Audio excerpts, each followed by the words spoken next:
ქართული ოცნება ბლოკების დაშვებას არ თანხმდება, რატომ არის ეს საკითხი პრინციპული პარტიისთვის, რომელიც ხელისუფლებაში სწორედ ბლოკის ფორმით მოვიდა.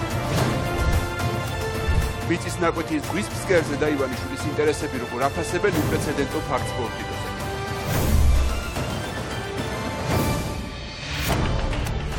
მოგესალმებით, თქვენ უყურებთ მთავარ 3 საათზე, მე მიშა სესიაშვილი ვარ. ქართული ოცნება 2020 წლის საპარლამენტო არჩევნებში ბლოკების დაშვებას არ აპირებს.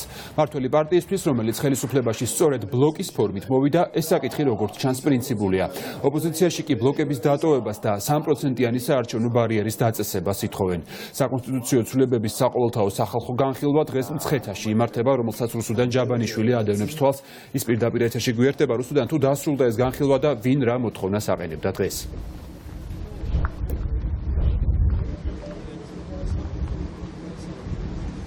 დღევანდელი შეხვედრა ამ წუთებშიც მიმდინარეობს. მოსახლეობა საკონსტიტუციო ცვლილებებს აცნობენ მმართველი გუნდის და ოპოზიციის წარმომადგენლები. ოპოზიცია როგორც საპარლამენტო, ისე არასაპარლამენტო ხელისუფლებისგან ითხოვს, რომ პროპორციულ საარჩევნო სისტემის შემოღებასთან ერთად მან დააწესოს 3%-იანი ბარიერი და ასევე საშუალება მისცეს პარტიებს, რომ წინა საარჩევნოდ შექმნან ბლოკები. ამ მოთხოვნების გათვალისწინებას არ აპირებს მმართველი გუნდი. ისინი ამბობენ, რომ საკმარისად მეტი დემოკრატიული გარემო იქმნება წინა საარჩევნო პერიოდში იმ ცვლილებებით, რომელსაც მმართველი გუნდი სთავაზობს პოლიტიკურ ძალებს, ამიტომ ოპოზიციის წარმომადგენლებმა ახლა ასეთი ტიპის განცხადებების გაკეთების ნაცვლად ამ მრჩევლების გულის მოგებაზე უნდა იზრუნონ. სწორედ ის ვარიანტი უნდა მიიღოს საქართველოს პარლამენტმა, რომლისთვისაც ამდენმა ჩვენმა თანამოქალაქემ გამოხატა მხარდაჭერა. ეს ვარიანტი ითვალისწინებს პროპორციულ არჩევნებს ბუნებრივია, მაგრამ ასევე ითვალისწინებს ბლოკების დატოვებას 2020 წლის არჩევნებისთვის და 3%-იან ბარიერს. ვფიქრობთ, რომ სწორედ ეს ორი კომპონენტი მოგცემს იმის შესაძლებლობას, რომ ჩატარდეს სამართლიანი არჩევნები, რომელიც არამხოლოდ პლურალისტულ გარემოს შექმნით, არამედ ასევე უზრუნველყოფს სტაბილურობას. ჩვენ პარტიებს არ უნდა აუკრძალოთ თანამშრომლობა უშუალოდ წინა საარჩევნო პერიოდში. ანუ უნდა შევინარჩუნოთ საარჩევნო ბლოკი, როგორც თანამშრომლობის ფორმა. და ერთ რამესაც თუ გავითვალისწინებთ, რომ საქართველოში ხელისუფლება ყოველთვის შეიცვალა ბლოკის მეშვეობით, ეს არის ერთგვარი ჩანაფიქრი ხელისუფლებისა, რომ არ გაერთიანდეს ოპოზიცია. გაერთიანების სხვა ფორმებიც არსებობს გარდა ბლოკისა. ნუ რა ვიცი, ახლა ეშინიათ თუ არ ეხალისებათ, ეს მათ კითხეთ. მე მაინც მგონია, რომ თანამშრომლობის ფორმის აკრძალვა არის ცუდი. ხელოვნური ბარიერის არარსებობის გარდა, ასევე იცით, თქვენ მზადება ცვლილება პარტიების დაფინანსების საკითხი, ასევე უფასო პოლიტიკური დროის განსაზღვრის თაობაზე. ეს იმას ნიშნავს, რომ კომპლექსურად კონსტიტუციურად და კანონმდებლობითაც პოლიტიკურ პარტიებს მიეცემათ შანსი განვითარდნენ და დამოუკიდებლად მოემზადონ 2024 წლის საპარლამენტო არჩევნებს, სადაც იცით, რომ ბარიერი ასევე იქნება 5%-იანი. აქედან გამომდინარე 0%-იანი ვარიანტი ამ შემთხვევაში არის ძალიან მნიშვნელოვანი. ჩვენ ალბათ მართლა ისტორიულად პირველად გვექნება მრავალპარტიული პარლამენტი, რაც ყველაზე მთავარი და მნიშვნელოვანია სავარაუდოდ ასევე გვეყოლება კოალიციური მთავრობა.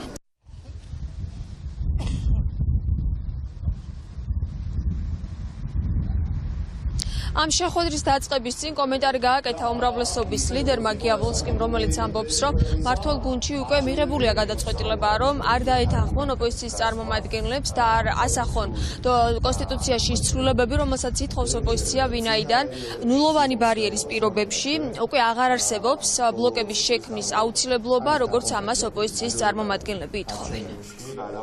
პროპორციულ სისტემაზე გადასვლას იმიტომ დავთანხმდით, რომ დავინახეთ, რომ საზოგადოებას მოთხოვნილება აქვს იყოს კოალიციური პასუხისგებლობა პოლიტიკური პარტიების და არ დაუშვათ ის, რომ რომელიმე ერთ პარტიას ჰქონდეს მთლიანი ძალაუფლება ხელში. ეხლა ეს ცოტა სახიფათოც არის, ვინაიდან 2024-ისთვის ველოდებოდით, რომ ახალი თაობა პოლიტიკოსები შეძლებდა ამას. 2020-ში გაჭირდება კოალიციური პასუხისგებლობის აღება და დაძაბულობის ის ხარისხი, რომელიც ჩვენ გაგვაჩნია, ერთმანეთში შეიძლება გადაედოს საზოგადოებასაც და სწორედ ამიტომ წავედით იმ ნაბიჯზე, რომ საზოგადოებაში იყოს უფრო მეტი კონსენსუსი, ვიდრე პოლიტიკურ პარტიებს შორის არის. აი ეს სტაბილურობის თემა არის მთავარი, რასაც უნდა მოემსახუროს პროპორციული არჩევნები.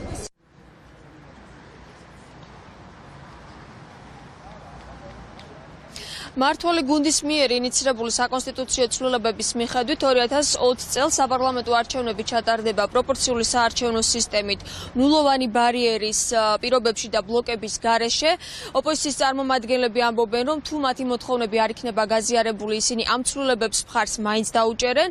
თვის ბოლოს დასრულდება საკონსტიტუციო ცვლილებების განხილვა მოსახლეობასთან ერთად და ამის შემდეგ ეს დოკუმენტი უკვე პარლამენტში გადაინაცვლებს. რუსუდან ჯაბანიშვილი საუბრობდა საკონსტიტუციო ცვლილებების საყოველთაო სახალხო განხილვის შესახებ. ქართული ოცნების ყოფილ წევრებს შორის კი დიდი პოლიტიკური გადაჯგუფებაა. როგორც ჩანს, გედევან ფოფხაძისა და ეკა ბესელიას გზები უკვე გაიყარა და ახლა ბორჯომის მაჟორიტარი დამოუკიდებელ თამაშს იწყებს. მართალია ის ფორმალურად ამ დრომდე პარტიის სამართლიანობისთვის წევრად რჩება, თუმცა უკვე აღარ მალავს, რომ საკუთარი გუნდის ფორმირებას შეუდგა. ფოფხაძის გუნდში კი დიდი ალბათობით ლევან გოგიჩაიშვილსაც ვიხილავთ, რომელმაც ქართული ოცნება ასევე რამდენიმე თვის წინ და ასევე ხმაურით დატოვა.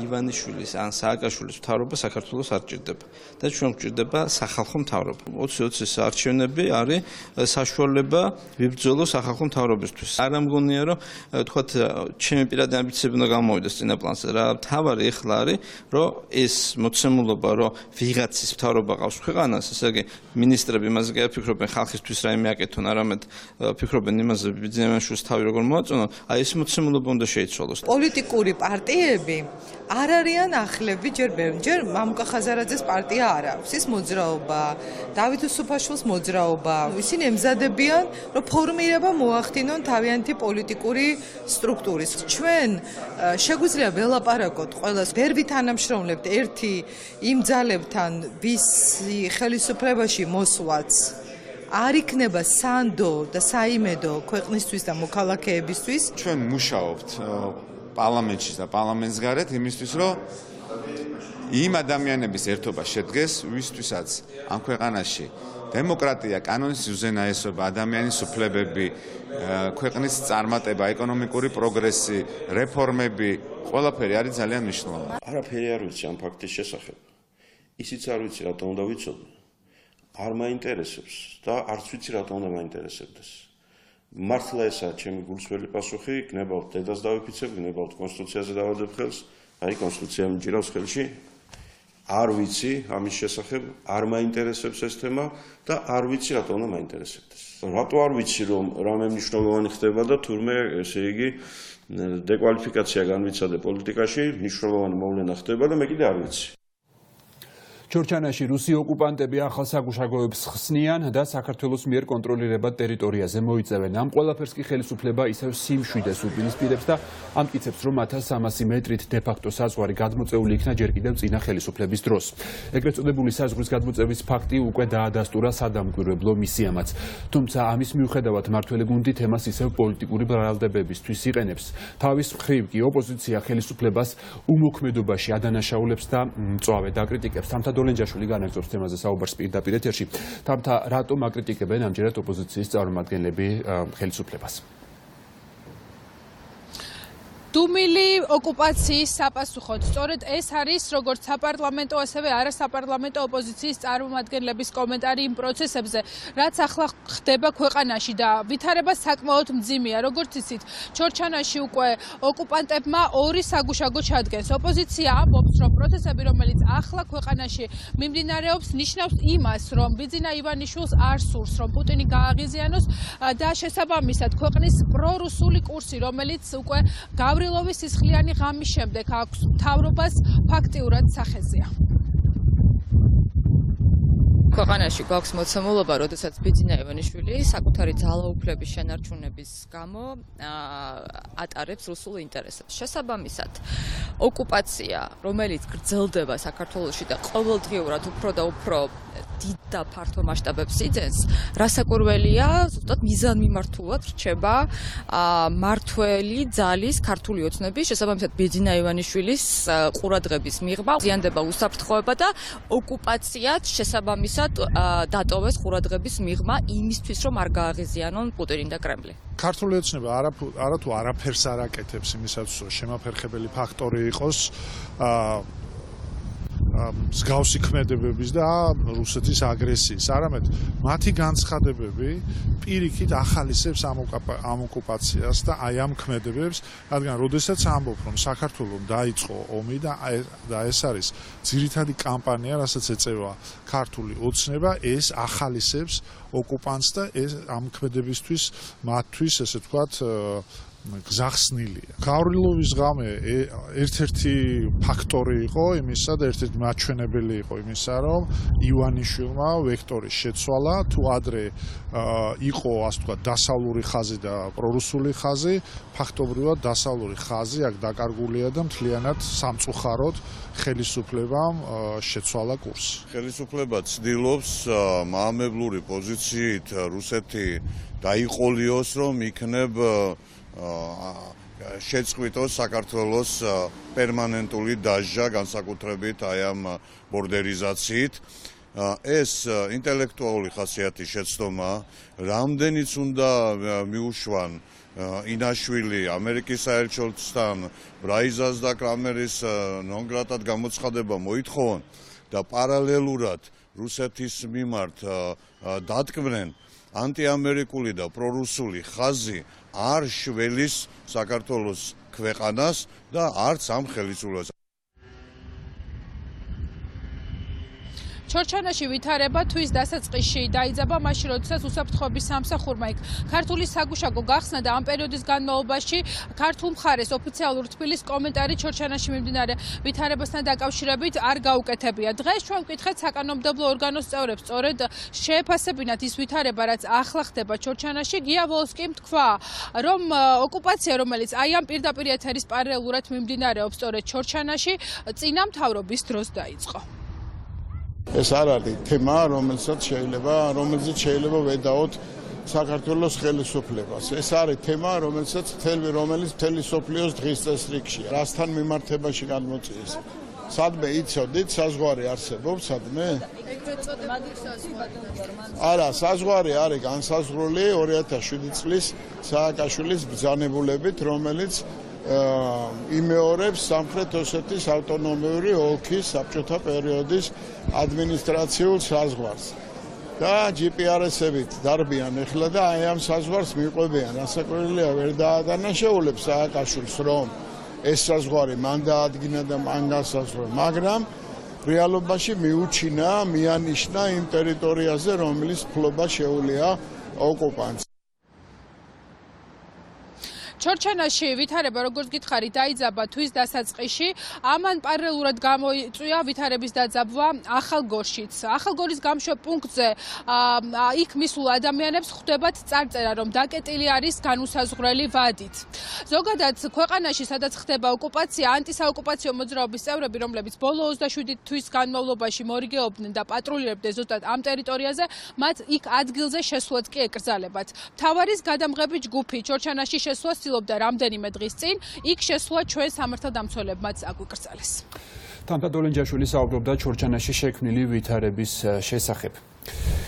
და ჩვენ უკვე მოვისმინეთ პარლამენტის ვიცე-სპიკერის განცხადება საოკუპაციო ზოლთან მიმდინარე პროცესების შესახებ. რაც შეეხება პარლამენტის სპიკერს არჩილ თავაკვაძემ, დღეს კომენტარის გაკეთება მხოლოდ იმის გამო არის სურვა, რომ ის სათანადოდ არ გამოიყურებოდა კამერების წინაშე. მე მგონი ეხა არა ვარ ინფორმაციაში რომ ჩორჩანაზე ვისაუბრო. რამდენად ხშირად ახერხებთ? მინდა რომ მოდი ამ თემებზე გავაკეთოთ კონცენტრაცია. თემა ოკუპაცია და არ არის. მომისმენთ გეთახვა. ნახეთ, ძალიან მტკივნეული თემაა. გუშინ მე ვისაუბრე ეთერში მთელი დღე. დღეს უბრალოდ მინდა რომ პატივი ვცე ჩვენს ქვეყანას, ჩვენს მოქალაქეებს და ამ ფორმაში არ ვისაუბრო ტერიტორიული მთლიანობის საკითხებზე. ეს კომენტარი რო გადასცეთ თქვენს ტელევიზიაში იქნება ძალიან მნიშვნელოვანი. სოფელ ჩორჩანასთან ეგრეთ წოდებული საზღვრის 1300 მეტრით გადმოწევის შემდეგ კი რუსმა ოკუპანტებმა ამჯერად უკვე მეორე საგუშაგო აღმართეს. გაუარესებული ვითარების დასამალად კი საქართველოს ხელისუფლება ჟურნალისტებს და სამოქალაქო აქტივისტებს ტერიტორიაზე გადაადგილების საშუალებას არ აძლევს. ადგილები, სადაც ჩვენი ჯგუფები ჯერ კიდევ 10 დღის წინ მუშაობდნენ, ახლა დახურულია. ევროკავშირის სადამკვირვებლო მისიაც ადასტურებს, რომ ჩორჩანაში ეგრეთ წოდებულმა დე-ფაქტო საზღვარმა 1300 მეტრით გადმოიწია.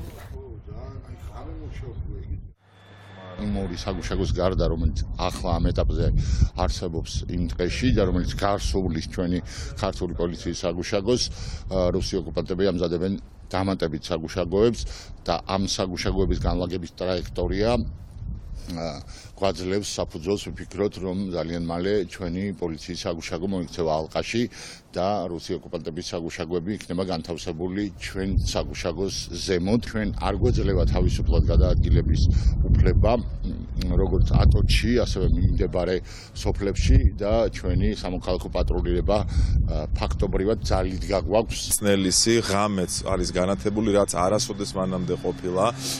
მანქანები, მძიმე მანქანები, ტექნიკა ღამეც მოძრაობს ჩორჩანას ტყეში და მიმდინარეობს სტაციონარული საგუშაგოების მშენებლობა. დრონი, რომლითაც გამოგქონდა ოპერატიული ინფორმაცია ჩორჩანის ტყიდან, ფაქტობრივად დავკარგეთ. როდესაც დავსვით სოფელ ჭრინიშში, საოკუპაციო ხაზიდან 5-6 კილომეტრის მოშორებით, პოლიციამ 3 დღის განმავლობაში არ მოგცა საშუალება მივსულიყავით და აგვეღო ეს დრონი და ბოლოს, როდესაც ნებართვა მივედი და დრონი აღარ იყო. ხეების გადარგვის შემდეგ ბიძინა ივანიშვილს ახალი გატაცება გაუჩნდა კერძოდ ზღვის ფსკერი. ბათუმის იახტ-კლუბის მიმდებარე შუა ზღვაში 1 ჰექტარი მიწის ნაკვეთი საკუთრებაში ცოტა ხნის წინ სახელმწიფომ დაირეგისტრირა. თუმცა ფსკერზე მონიშნული ნაკვეთი უშუალოდ ესაზღვრება ბათუმის იახტ-კლუბს და რივიერას პროექტებს, სადაც მრავალმილიონიან ინვესტიციას სწორედ ოლიგარქი ივანიშვილი და ბიზნესმენი გიორგი რამიშვილი დებენ. რივიერას ხმაურიან პროექტს, რომელიც 50 სართულიან რამდენიმე ცათამბჯენს მოიცავს, ხელისუფლება აქამდეც განსაკუთრებულ მხარდაჭერას უცხადებდა. ახლა უკვე ზღვის ფსკერზე მიწების დარეგისტრირების შემდეგ კი ოპოზიციას და სამოქალაქო აქტივისტებს ეჭვი აღარ რჩებათ, რომ პროექტს პირადად ივანიშვილი ლობირებს. თათია წოწონავა მუშაობს თემაზე და ის პირდაპირ ეთერში განაგზობს საუბარს, თუ რა შეფასებები კეთდება ამ უპრეცედენტო გადაწყვეტილების მიღების შემდეგ. ბიძინა ივანიშვილის მორიგი ახირება და უპრეცედენტო გადაწყვეტილება სახელმწიფოს მხრიდან, ასე ეხმაურება გაერთიანებული ოპოზიცია ბათუმში ნავსაყუდელთან 1 ჰექტრამდე ზღვის ფართობის არასასოფლო-სამეურნეო მიწის ნაკვეთად დარეგისტრირებას. როგორც იცით, ბათუმი რივიერას პროექტში იყო გათვალისწინებული აქ ამ ადგილას იახტ-კლუბის განვითარება. შესაბამისად, ოპოზიციას აქვს ეჭვი, რომ სწორედ ბიძინა ივანიშვილის პირადი ინტერესებშია ამ ტერიტორიაზე იახტ-კლუბის განვითარება, რადგან კომპანია Silk Road ჯგუფი, რომლის შვილობილი კომპანიაც არის ბათუმი რივიერა, Silk Road ჯგუფის მთავარი თანადამფინანსებელი არის თანაინვესტირების ფონდი, რომელიც ბიძინა ივანიშვილის დაფუძნებულია. ანუ ბიძინა ივანიშვილი სადაც მიდის, სადაც საკუთრებას იგდებს ხელში, იქვე მის პერიმეტრსაც შემოავლებს ხოლმე თვალს. და ამ შემთხვევაში წინ არის იქვე ზღვის ტერიტორია და ზღვის ტერიტორიაზე პატარა აკვატორიაზე არის იახტ-კლუბი. ეხლა უნდა რომ ეს იახტ-კლუბიც ხელში ჩაიგდოს, ამიტომ ეკონომიკის სამინისტროდან წამოიღო ეს ქონება, გადააფორმა სახელმწიფოსთან, იმიტომ რომ მას გაუჭირდება ფორმალურად მოაწესრიგოს რეგიონთან საქმე ან თვითმმართველობასთან, ქალაქის მერიესთან საქმე. ივანიშვილმა თავისი საპარტნიორო ფონდის მეშვეობით გადაწყვიტა, რომ ბათუმის ბულვარში ააშენოს 5 ცათამბჯენი, რაც რეალურად ჩაყლაპავს ქალაქს. ეხლა სახელმწიფომ დაირეგისტრირა აი ამ იახტ-კლუბის მიმდებარე ტერიტორია, ეს არის რეალურად ზღვა და გამოდის, რომ ზღვის გადაფორმებას აპირებს ივანიშვილს. ჩვენ ერთის მხრივ ნახეთ, როდესაც ის შეკვეთილში რახან მას შეექმნა აქციების დროს დისკომფორტი, მან აიღო და ზღვის პლაჟი მთლიანად მიიტაცა და ზღვა მიიყვანა სახლამდე, გადაიფორმა გზები და როგორც ჩანს ბათუმის შემთხვევაში მან გადაწყვიტა, რომ უკვე ზღვა გაიფორმოს.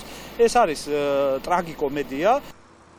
სახელმწიფოს გადაწყვეტილებას ასევე ეხმაურებიან სამოქალაქო აქტივისტებიც, მაგალითად ჩვენ ვესაუბრეთ ცირაელის საშულს, რომელიც ასევე ხედავს ბიძინა ივანიშვილის ინტერესებს ამ პროექტში, ის ზოგადად აფასებს რივიერას პროექტს და ამბობს, რომ საკმაოდ დიდ რისკებს შეიცავს თუნდაც ქალაქის იერსახის დამახინჯების კუთხით.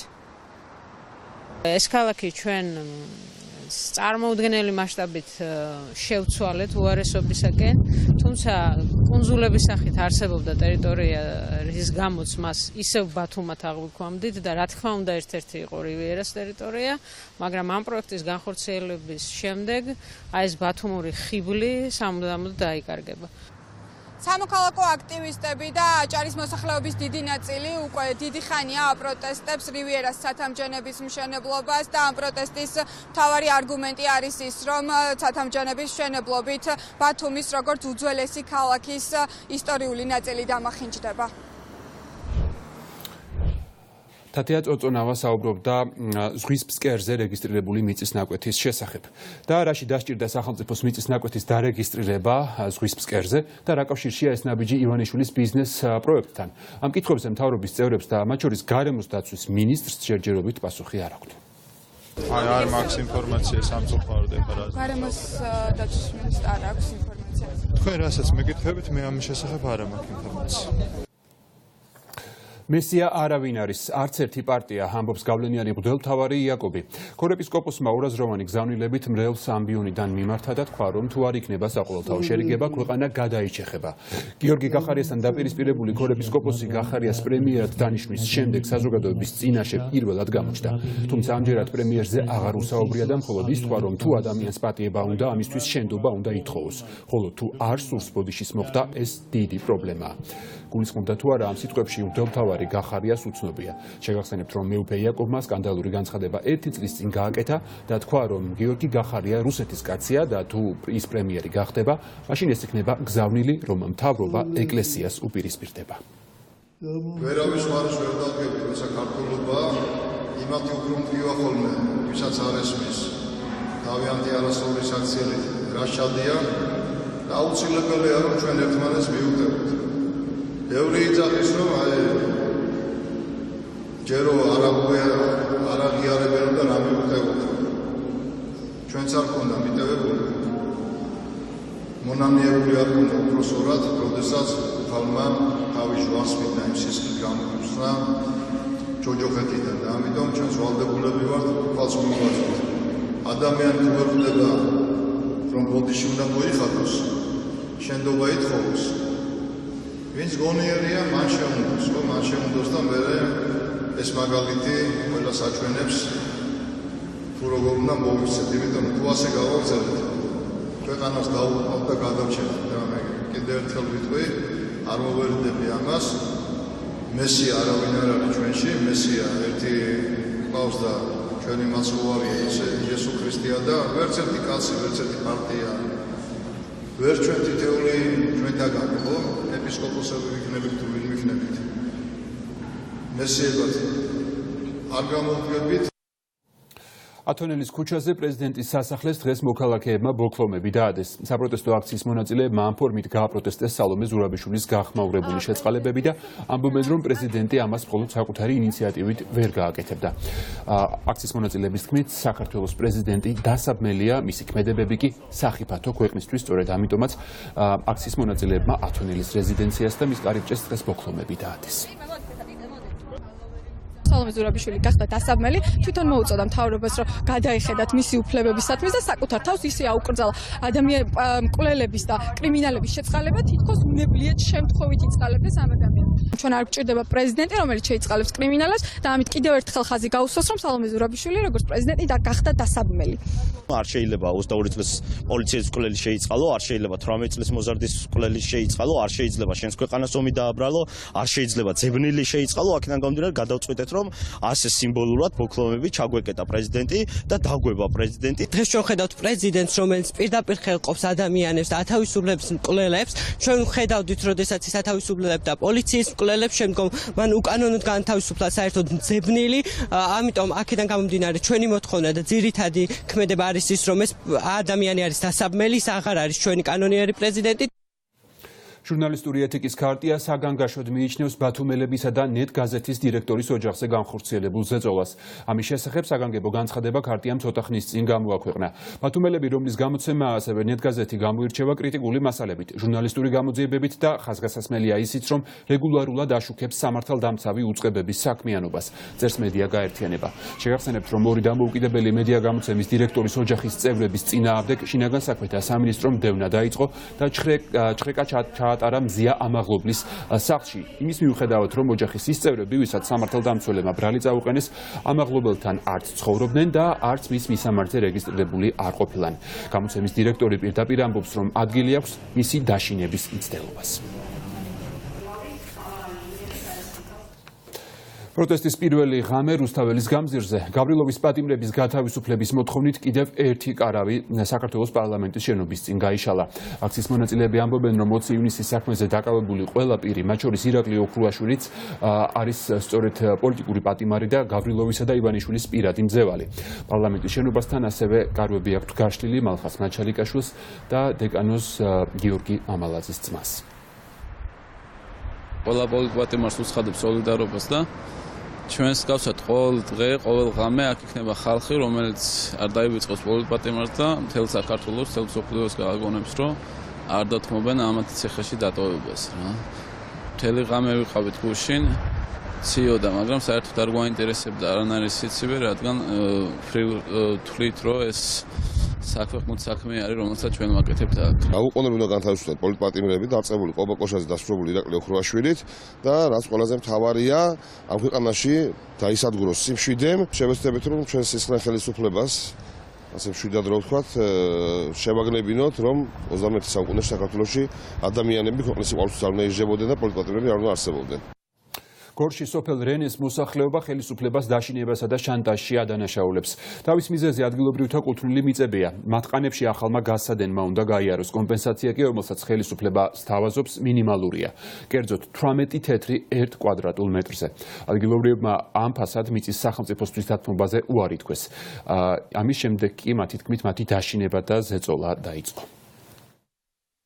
როცა ამათმა დაიწყეს მიწების დარეგისტრირება და სიარული, მაშინ თქვეს ხალხში თვითონ რომ ძველი დრო აღარ არისო, ძველი დრო, ეხლა სხვა დრო არისო და საკმაოდ სოლიდური თანხა იქნებაო და თვითონ აგერ სოფელ ნიგოზაში გააჟღერეს ბიჭებში რომ 2 და 70, 2 ლარი და 70 თეთრიდან 3 ლარამდე იქნებაო. არ ვიცი ეხლა მე აი კონკრეტულად მე მივმართავ ბატონ პრემიერ-მინისტრ, შინაგან საქმეთა მინისტრ, გენპროკურატურას, რომ ეს საქმე კონკრეტულად აიყვანონ კონტროლზე და გამოიძიონ. თუ აქ იკვეთება კორუფციული დანაშაული, დაისაჯოს ყველა თავიდან ბოლომდე, აი ძალიან უბედურ დღეში მყოფ, ძალიან გაჭირვებულ ხალხს, ვისაც კი მოატყვილეს და შეაშინეს, რომ სასამართლოში რო იჩივლებთ, სასამართლოს ხარჯების თქვენი გადასახდელი გახდებაო და მაინც ვერაფერს ვერ გახდებითო, ეს სახელმწიფო პროექტიაო. ჩვენ მიწებზე უნდა გაიაროს ხაზმა, გაზის ხაზმა და არა ვართ თანხაზე კმაყოფილები არა ვართ. გაკეთებული ნაკვეთები გვაქვს. ნაპატივარი მიწებია, სასუქით ყველაფრით და აღარ მოვა მოსავალი მომავალში მერე. რა ჩვენთვისაც ხარჯებთან არის დაკავშირებული და გვინდა რომ ანაზღაურება არის ძალიან ცოტა. დაბალი ფასებია ძალიან. და ცოტა რომ მეტი მოგცენ რა. კითხვის ნიშნებს იწვევს ის დაბალი ფასი, რომელსაც თავაზობენ მოქალაქეს სერვიტუტის სანაცვლოდ. სამაგიეროდ ასე ვთქვათ, უწესებენ ისეთ შეზღუდვებს, რომელიც ფაქტიურად არა სერვიტუტს, არამედ საკუთრების უფლების ჩამორთმევას უთანაბრდება. გარდა ამისა, მისთვის გადაცემული დოკუმენტაცია არ აკმაყოფილებს კანონმდებლობით გათვალისწინებულ მოთხოვნებს, მას არ აწვდიან სრულ ინფორმაციას თუ რა დასკვნა დადო სამხარაულის ექსპერტიზის ეროვნულმა ბიურომ, რათა განისაზღვროს ის სამართლიანი ფასი. უკრაინისა და საქართველოს ოკუპირებულ ტერიტორიებზე არსებულ პრობლემებზე საუბრით დაიწყო ვარშავაში თავისი გამოსვლა ეუთოს საპარლამენტო ასამბლეის პრეზიდენტმა. გიგი წერეთელმა პოლონეთის დედაქალაქში ადამიანის უფლებების საკითხებთან დაკავშირებით ეუთოს გაფართოებული შეხვედრა გახსნა. უკრაინა არ არის ეუთოს ერთადერთი წევრი ქვეყანა, სადაც მოსახლეობა კონფლიქტისა და ოკუპაციის გამო მძიმე მდგომარეობაში იმყოფება. თქვენთვის ცნობილია ჩემს სამშობლოში, საქართველოში არსებული ვითარება, სადაც უკანონო ეგრეთ წოდებული სასაზღვრო ზოლის გავლებისა და ოკუპანტების მხრიდან სხვადასხვა სახის დისკრიმინაცია თუ საფრთხე გაუსაძლის ხდის ყოველდღიურ ცხოვრებას საქართველოს მოქალაქეების უდიდესი ნაწილისთვის.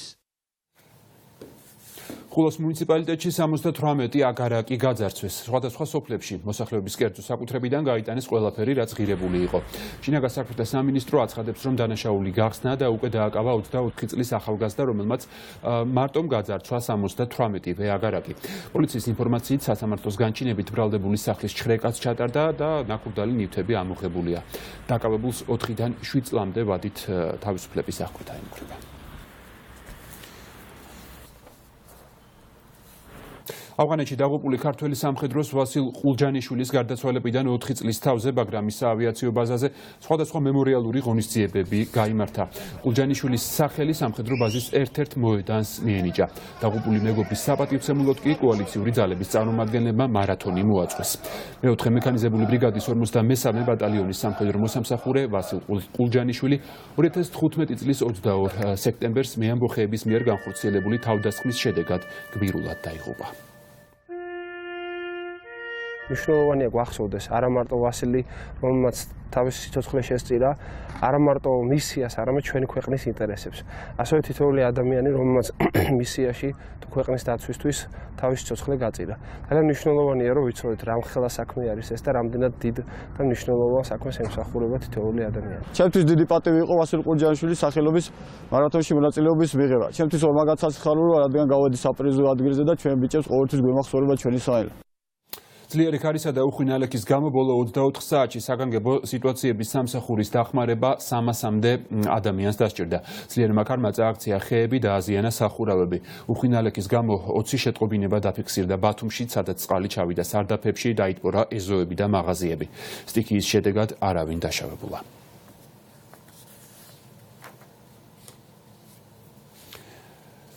საქართველოს მაღალმთიან რეგიონებში კი თოვს. პირველი თოვლი ღამით მოვიდა ბახმაროსა და უშგულში. ეს კადრები მთავარ არხს ადგილობრივმა მოსახლეობამ გამოუგზავნა. გარემოს ეროვნული სააგენტოს ინფორმაციით დღეს დახვალ მთელ საქართველოში არამდგრადი ამინდი და ტემპერატურის მკვეთრი ვარდნაა მოსალოდნელი. შესაძლებელია სეტყვაც. დღეს ღამით კი თოვლ-ჭყავს ელოდებიან საქართველოს სხვა მაღალმთიან რეგიონებშიც. დაუცხროეთის ახალი ამბები, ჰუტების ტერორისტული დაჯგუფება ისევ საუდის არაბეთს ემუქრება და პირდება, რომ არ შეწყვეტს სტრატეგიულ ობიექტებზე თავდასხმებს. ჰუტები საუდის არაბეთისგან ითხოვენ შეწყვიტოს იემენის ტერიტორიების დაბომბვა. ჰუტების ლიდერმა საუდის არაბეთის მოქალაქეებს მოუწოდა არ მიუახლოვდნენ სახელმწიფო მნიშვნელობის ობიექტებს. იემენის სამოქალაქო ომში საუდის არაბეთი ჰუტებთან დაპირისპირებულ ადგილობრივ მთავრობას წლებია უკვე სამხედრო დახმარებას უწევს. ჰუტებს კი ზურგს უმაგრებს ირანის ისლამური რესპუბლიკა. პარიზში ყვითელი ჟილეტების მოძრაობამ აქცია იმ რაიონში ჩაატარა, სადაც მანიფესტაცია აკრძალული იყო. რის გამოც პოლიციამ დემონსტრაციის 163 მონაწილე დააკავა, ხოლო 400-ზე მეტი მოქალაქე დააჯარიმა. პარიზის პოლიციამ მომიტინგეთა დასაშლელად გამოიყენა ხელკეტები და ასევე ცრემლსადენი აირი. დედაქალაქში ამ დრომდე დაკეტილია 30-მდე მეტროსადგური. ყვითელი ჟილეტების მოძრაობას ოქტომბერში 1 წელი უსრულდება. ამ ხნის განმავლობაში საფრანგეთის ქალაქებში საპროტესტო გამოსვლები არ წყდება, მანიფესტაციები ძირითადად შაბათ-კვირას იმართება. ერევნის სასამართლომ სომხეთის ექს-პრეზიდენტს გირაოთი გათავისუფლებაზე უარი უთხრა და პატიმრობაში დატოვა. რობერტ ქოჩარიანს 2008 წელს საკონსტიტუციო წესრიგის დამხობა და ჯარის გამოყენებით მომიტინგეთა დარბევა ედება ბრალად. რა დროსაც 10 ადამიანი დაიღუპა. ერევნის სასამართლოსთან პოლიციის თანდასწრებით ექს-პრეზიდენტის მომხრეთა აქციები გრძელდება. სამხრეთ კაროლინის ქალაქ ლანკასტერში ბარში მომხდარის როლის შედეგად 2 ადამიანი გარდაიცვალა, 8 კი მძიმედ დაიჭრა. პოლიციის ვარაუდით მომხდარ ფაქტს წინ უძღოდა ორ პიროვნებას შორის დაწყებული კონფლიქტი. მამაკაცი ხალხმრავალ ბარში შევიდა და ცეცხლი გახსნა. სამართალდამცველები მომხდარს ტერორიზმს არ უკავშირებენ. მექსიკის დედაქალაქიდან 65 კილომეტრის მოშორებით ვულკანი პოპოკატეპეტლი ამოიფრქვა. ვულკანური ფერფლი კრატერიდან 1200 მეტრის სიმაღლეზე ავიდა. ხელისუფლება მოსახლეობას აფრთხილებს და მოუწოდებს, რომ ქუჩაში გასვლის შემთხვევაში სპეციალური ნიღბები გამოიყენონ. ვულკანი პოპოკატეპეტლი ბოლოს 2016 წლის აპრილში გააქტიურდა. ალბანური მედიის ინფორმაციით შაბათს Mtavari 5.6 მეათედი სიმძლავრის მიწისძვრის შედეგად დაშავებულთა რაოდენობა 55-მდე გაიზარდა. მიწისძვრის ეპიცენტრი ქალაქ დურესიდან 6 კილომეტრში და მიწაში 10 კილომეტრის სიღრმეში იყო. ალბანეთის სახელმწიფო უწყებების განცხადებით ყველა დაშავებული ტრaumatologiურ ცენტრებში აგრძელებენ მკურნალობას, მათ სიცოცხლეს კი საფრთხე არ ემუქრება.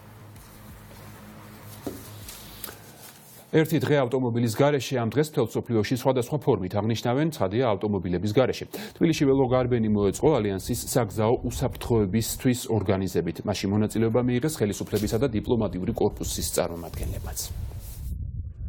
მე მივსდევ ცხოვრების ჯანსაღწეს, რეგულარულად ვარჯიშობ, ძირითადად სირბილი და ტენისი, ლისის ტბაზე თბილისის მერიამ მოაწყო შესანიშნავი ინფრასტრუქტურა ამისათვის და ველოსიპედებიც არის ის სფერო, სადაც მეტი და მეტი მოქალაქე სარგებლობს ყოველდღიურად. მეც ძალიან მიყვარს ველოსიპედი, რომ არ მოგატყუოთ, არის მარტივი, კომფორტული საშუალება, განსაკუთრებით ისეთ ქალაქებში გადაადგილებისთვის და ისეთ უბნებში, სადაც მოკლე დისტანციაზე საცობების ალბათობა არსებობს. ყველაზე მნიშვნელოვანი და მთავარი არის ის, რომ ყოველდღიურ მოხმარებაში შევამციროთ კერძო ავტომობილების სარგებლობა და შევარჩიოთ ალტერნატიული სატრანსპორტო საშუალება, როგორც საზოგადოებრივი ტრანსპორტი, ეს იქნება ჯანსაღი და ეკოლოგიურად სუფთა ტრანსპორტი, ველოსიპედი და ჩვენს ქალაქში, დედაქალაქში განსაკუთრებით, სადაც ჰაერი აღარ არის, მეტად მნიშვნელოვანია, სასიცოცხლოდ მნიშვნელოვანია, რომ ალტერნატიული საშუალებები მოვიფიქროთ სატრანსპორტო. ასეთი იყო მთავარი ამბები ამ დროისთვის. ჩვენ პირდაპირ ეთერში ზუსტად 6 საათზე დავბრუნდებით. დროებით.